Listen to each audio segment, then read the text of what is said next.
Chapter 40 of the book of Exodus presents the climactic moment where all the meticulous preparations come to fruition: the erection of the tabernacle. After receiving highly detailed instructions from God, and after having crafted the many elaborate components, the Israelites are now ready to set up the tabernacle. The very act of setting it up is not merely construction, but a religious ceremony, indicative of the structure's sanctity. The chapter opens with God's command to Moses to set up the tabernacle on the first day of the first month, indicating a new beginning. This date symbolizes a new phase in Israel's relationship with God, moving from liberation to covenant living.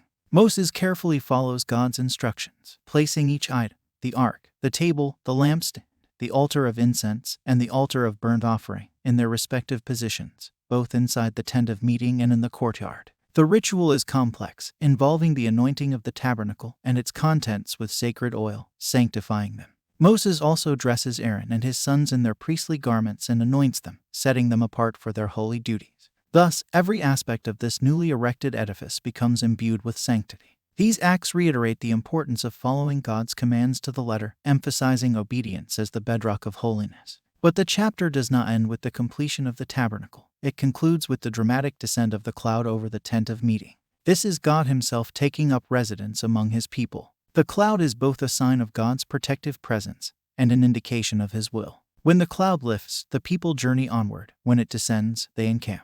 It's a tangible symbol of a living relationship between God and His people. In the final analysis, chapter 40 serves as a dramatic finale to the book of Exodus. It moves from the tangible, building and erecting structures, to the ethereal, God's very presence descending as a cloud. It links back to the core theme that has pervaded the book: God's continual commitment to His covenant with Israel. The construction details, the anointing rituals, and the descent of the divine cloud all coalesce into a powerful theological statement. God is with His people, guiding them, dwelling among them, and sanctifying them for His service. It shows how the divine intersects with the earthly, providing a model for how Israel, and by extension, all believers, are to live in communion with God.